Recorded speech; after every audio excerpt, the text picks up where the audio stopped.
Assalamualaikum warahmatullahi wabarakatuh. Sahabat Mezeng Pasuruan yang berbahagia, siang hari ini saya bersama dengan seseorang yang sangat istimewa, teman seperjuangan, bahkan teman di penjara juga. Beliau adalah Ustadz Hakam. Dalam video sebelumnya saya pernah menyampaikan bahwa saya membuktikan kewalian Habib Rizik dari dalam penjara. Waktu itu saya ceritakan bahwa saya bermimpi didatangi oleh Habib Rizik. Secara spontan pada saat itu saya berpikir kalau Habib Rizik ini termasuk seorang waliullah sebagaimana diceritakan oleh ulama-ulama yang lurus dan istiqomah, pasti Allah akan mengizinkan Habib Rizik untuk menjenguk saya di penjara. Dan ternyata dalam waktu 3 hari setelah malam hari itu saya berpikir seperti itu. Malam pertama, malam kedua, di malam ketiganya Habib Rizik bukan menjenguk saya di penjara, tapi mendatangi saya ke rumah saya. Jadi waktu itu sudah saya ceritakan ya di video sebelumnya. Dan ternyata memang bukan hanya saya yang didatangi, bukan hanya saya yang bermimpi, tapi juga teman saya di penjara yaitu Ustadz Hakam juga mengalami hal yang kurang lebih sama, yaitu pengalaman spiritual yang sangat berharga, bisa bertemu dengan Habib Rizik meskipun dalam mimpi. Nah, bagaimana ceritanya? Kita langsung akan bertanya kepada beliau, Ustadz Hakam. Bisa menceritakan, Ustadz, bagaimana ceritanya antum bisa bermimpi didatangi atau mendatangi Habib Rizik, nanti bisa diceritakan. Silakan, Ustadz. Assalamualaikum warahmatullahi wabarakatuh. Ya, alhamdulillah, kami sangat tersanjung lah, sangat terhormat meskipun kami dalam keadaan di penjara. Alhamdulillah, saya tuh mimpi Habib Rizik 2 kali, Gus. 2 kali ya. 2 kali. Yang pertama itu Habib Rizik datang ke Polda, datang menjenguk kita di Polda, Jatim. di Polda Jatim. Terus yang kedua, ana sama jenengan yang ke Makobrimob pada waktu itu. Kayaknya itu penjara Makobrimob. 2 kali. 2 kali. Yang pertama dulu. Gimana ceritanya? Yang pertama itu gini, Gus. Pada waktu itu kan kita di penjara, ada di ruangan isolasi itu selama 12 hari. Terus kita pindah ke tahanan lama. Dari tahanan lama itu ana sudah ngamalkan wirid pada waktu itu ya, wiridul latif dan segala macamnya, latibul haddad. Juga saya istiqomah pada waktu itu sholawat nariyah, Gus. Sholawat nariyah itu saya tidak putus selama ada di Polda itu 4.444 Setiap hari. Setiap hari mesti lunas itu. Kalau anak pagi sampai malam ya. Sampai saya tidur lah. Nah itu. Alhamdulillah itu kalau tidak salah pada waktu hari ke-35 atau ke-36 itu, pada waktu saya di penjara itu saya bermimpi dengan beliau. Itu pada waktu saya tertidur setelah sholat isya. Padahal saya itu pada waktu itu jarang tidur setelah sholat isya, itu jarang. Karena kan ada kegiatan itu ya, ada kegiatan tahlil setelah isya itu kan, ada kegiatan. Pada waktu itu saya kok moro-moro istilahnya mata saya tuh ngantuk gitu loh. Tidur lebih awal berarti. Tidur lebih awal pada waktu itu. Saya tidur lebih awal. Lah, pada waktu saya tidur itu saya bermimpi dengan Habib Rizik. Beliau itu datang ke Polda pada waktu itu. Ke Polda dengan 2 orang, satu itu Kiai Haji Sobri Lubis sama Habib Hanif ya pada waktu itu. Jadi 3 orang yang datangi kita. Tapi memang yang mereka datang itu, beliau datang itu jenguk kita, jenguk saya sama jenengan. Gitu. Nah beliau alhamdulillah saya bersalaman, saya dirangkul, sama juga gitu dirangkul juga. Terus beliau berpesan, ngomonglah pada saya pada waktu itu sambil nepuk. Saya ingat aja itu sambil nepuk apa ya? Iki apa jenenge iki? Gulu buri. Saya ditepuk gitu kan sama Habib Rizik. Yang sabar ya, yang sabar. Ini memang risiko perjuangan kalau kita bela agama Allah. Memang gini risikonya. Sampean kan sudah tahu apa sih konsekuensinya.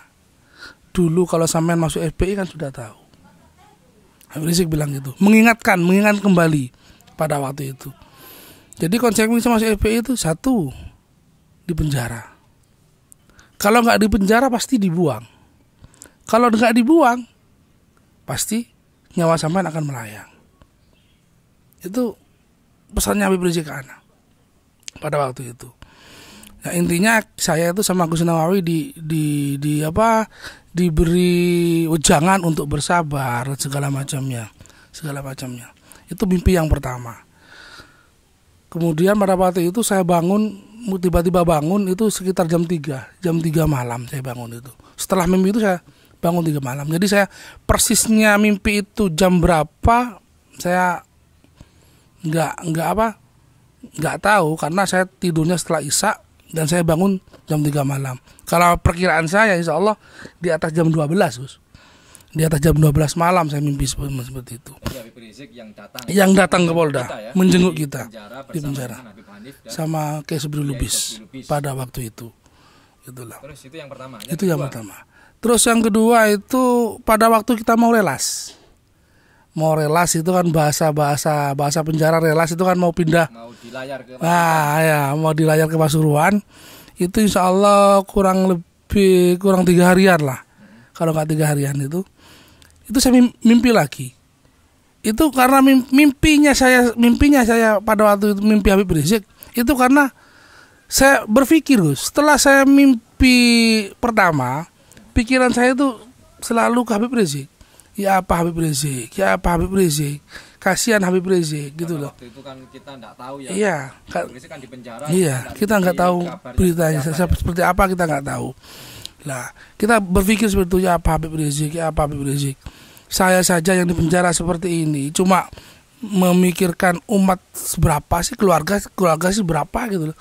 Wis istilahnya puyengnya seperti itu gitu loh. Bagaimana Habib Rizik yang memikirkan umat sebesar ini, yang memikirkan negara yang memang kita tahu lah, tidak usah kita omongin ya apa situasi politik negara sekarang gitu loh. Nah gitu, ya apa gitu. Saya saja tuh puyengnya seperti itu, cuma mikirin anak, mikirin keluarga, mikirin segelintir umat gitu loh. Itu puyengnya Masya Allah. Bagaimana Habib Rizik seperti itu, kasihan, malah saya sampai ya ibadah segala macamnya. Lah enggak taunya malamnya lagi saya juga bermimpi lagi. Mimpi yang kedua ini. Mimpi yang kedua itu bukan Habib Rizik yang datang ke Polda. Ana sama jenengan mendatangi Habib Rizik. Ke penjaranya Habib Rizik. Pada waktu itu keingat saya penjaranya itu di Makobrimob, wallahu a'lam. Gitu loh. Yang saya tahu itu Makobrimob. Di Makobrimob. Nah, saya ke sana. Habib Rizik ya biasa lah salam. Pada waktu itu Habib Rizik sendirian. Nggak ada teman. Jadi sama saya ya. Iya, saya sama jenengan berdua menjenguk Habib Rizik ke sana. Itu dalam mimpinya. Nah, ya pesannya juga sama seperti itu. Yang semangat sampai itu di penjara tidak akan lama. Itu pesannya Habib Rizik, sampai di penjara tidak akan lama. Padahal pada waktu itu tuntutannya kita itu 6 tahun. Kita tuntutannya 6 tahun, tapi Habib Rizik bilang sampai di penjara nggak akan lama. Tidak akan lama. Itu pesannya. Makanya kita tumbuh semangat lah, yang semangat. Jadi pada waktu itu sudah ada deklarasi FPI yang baru kan. Kita deklarasi FPI yang baru itu kan kita di penjara sekitar 20 hari ya. Sekitar 20 harian ada deklarasi itu gitu ya. Nah itu. Nah makanya dia ngasih semangat kita, jangan patah semangat untuk berjuang. Kita harus semangat juga, kita harus dan segala macam. Yang intinya beliau itu ngasih semangat kita untuk tetap berjuang dalam membela agama Allah di bawah naungannya bendera FPI. Pada waktu itu seperti itu. Ya alhamdulillah kita pulang dengan lapang dada. Terus saya bangun juga gitu. Bangun itu pada waktu itu saya bangun insya Allah kalau tidak salah dibangunin Samsul. pada waktu itu, Ustadz Samsul. Karena Ustadz Samsul itu terus terang semangatnya Masya Allah. Kan semangat apa? Dia tuh tidak pernah tidur malam memang. Ustadz Samsul itu tidak pernah tidur malam, jarang tidur malam beliau itu. Ustadz Samsul mungkin bisa Iya. video kita disapa. Jadi ya Ustadz Samsul ya, makasih sampai telah berjuang nemanin kita di penjara. Ustadz Samsul ini termasuk pahlawan bagi saya karena mencucikan baju-baju saya. Jadi di penjara itu saya ada yang bagian nyucikan baju ya, baju, sarung, ya kaos semuanya lah. Saya juga gitu Gus. Ada yang mencucikan Gus. Ya, itu anak pamatan kalau nggak salah itu. Masya Allah. Ya, anak pamatan. Ya. Nah, setelah itu pada waktu itu kita mau relas, alhamdulillah dari teman-teman Pasuruan menjenguk kita. Ya, ada Cimol sama Budi. Ya, menjenguk kita itu. Cimol, Mas Budi, assalamualaikum. Terima kasih. Menjenguk kita di Polda. Alhamdulillah pada waktu itu sama yang jaga, alhamdulillah baik banget itu, dikasih waktu kita itu untuk ngobrol. Lah pada waktu ngobrol itu karena saya sudah pikiran saya didoktrin pada waktu itu oleh Habib Rizik untuk tetap semangat segala macamnya. Saya itu pada waktu itu saya tanya, ya apa keadaannya FPI Pasuruan? Kan saya tanya gitu, kan ada jenengan juga nih itu ya. Nanya ke Budi sama Cimol. Iya, kan saya tanya, dia apa? Wah, sekarang teman-teman tiarap segala macamnya gini-gini karena ada yang down, ada yang karena apa? Karena semua aparat katanya itu setiap kecamatan itu mendatangi semua, polsek mendatangi semua ke teman-teman untuk mendownkan mereka gitu. Nah, pada waktu itu saya marah dan kecewa ke mereka. Karena apa? Karena saya bilang, aku ae lho sing di penjara, semangatnya koyok ngene. Saya gitu kan. Karena apa? Karena pada waktu itu saya dengar di Gresik sudah deklarasi. Beberapa yang sudah deklarasi. Pasuruan belum ya? Lah Pasuruan belum. Saya bilang, Gresik itu FPI, Gresik itu belajarnya ke Pasuruan. Saya gitu kan sama teman-teman. Masa gurunya nggak deklarasi? Saya gitu kan. Marah saya pada waktu itu. Ayo deklarasi yo. Kasihan Habib Rizik berjuang sendirian. Sudah, jangan memikirkan kita di penjara. Kita enak di penjara. Pada waktu itu saya bilang seperti itu ke mereka itu. Sambil nangis saya pada waktu itu. Kenapa? Karena sudah pikiran saya seperti itu sudah. Kalut. Ya, satu kalut, nomor dua memang kecewa ke mereka. Ibaratnya saya ini di penjara percuma gitu loh, Gus. Saya penjara ini percuma kalau mereka down itu loh. Jadi alhamdulillah dengan saya ngomong seperti itu, mereka semangat kembali, mengadakan kegiatan lagi setiap bulan kumpul, mengadakan istighosah, mengadakan bacaan Hizib Nasor setiap bulannya. Alhamdulillah sampai kita keluar, barulah kita deklarasi bareng-bareng pada waktu itu. Video deklarasinya FPI Pasuruan, Front Persaudaraan Islam bisa dilihat di Pasuruan. Ya. Nah itu kita deklarasi pada waktu itu. Alhamdulillah dengan spirit dari Habib Rizik pada waktu itu kita bermimpi yang kedua kali untuk tetap semangat memperjuangkan Islam, tetap semangat siapapun yang mengobok-obok Islam, siapapun itu, bah itu negara, bah itu siapa, kita akan lawan. Karena apa? Karena ini sudah menginjak-injak harkat martabat Islam. Seperti kasus 2016 ya. Iya. Ada seorang kafir menghina Al-Quran ya. Seperti itu. Terus dilanjutkan banyak sekali ya penistaan-penistaan. Iya. Makanya kita seperti itu. Jadi kita dikasih spirit seperti itu oleh prinsip. Makanya terus terang, anak di penjara, saya pribadi banyak faedah, banyak hikmah. Bisa ketemu sama teman-teman yang tanda kutip dunia hitam. Tapi ya pada waktu di penjara ya enggak hitam-hitam banget lah Gus. Abu-abu lah Gus. Alhamdulillah kita datang ke sana. Iya. Mengikuti kita. Kegiatan. Alhamdulillah iya.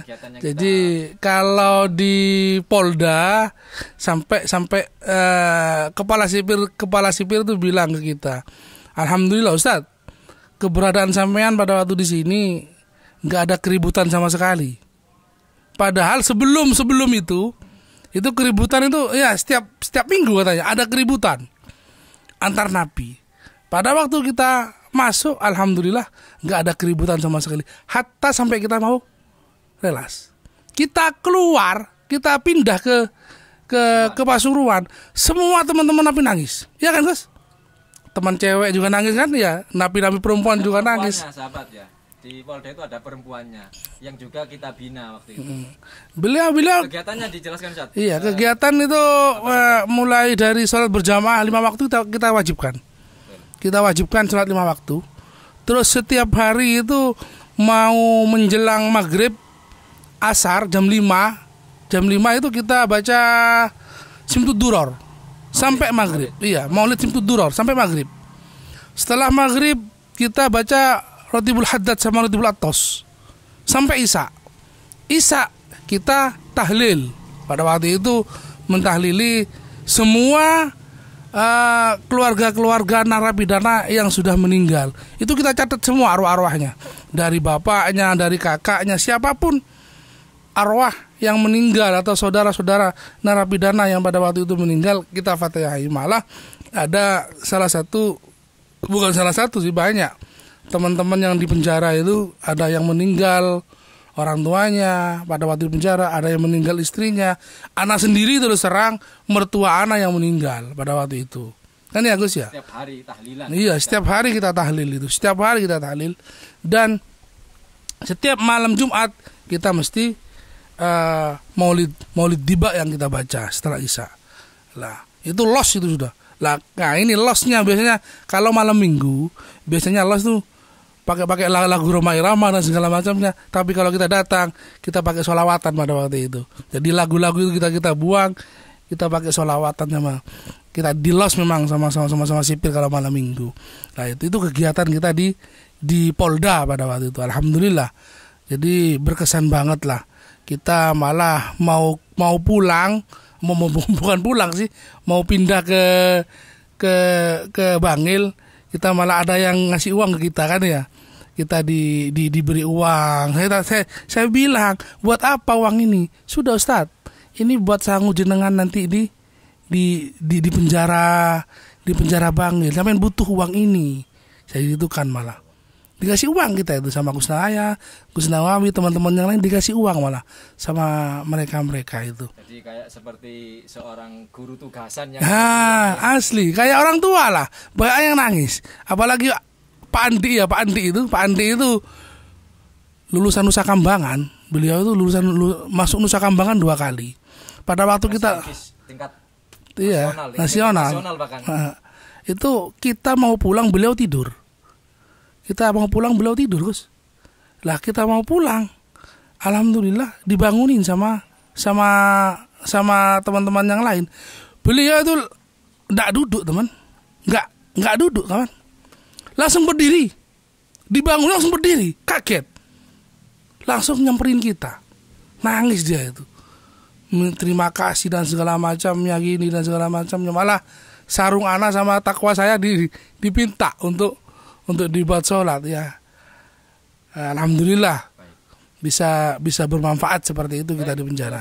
Jadi intinya kembali ke masalah mimpi tadi, Ustaz Hakam sudah mendapatkan pengalaman spiritual yang luar biasa, membuktikan juga bagaimana karomah daripada Habib Rizik Syihab.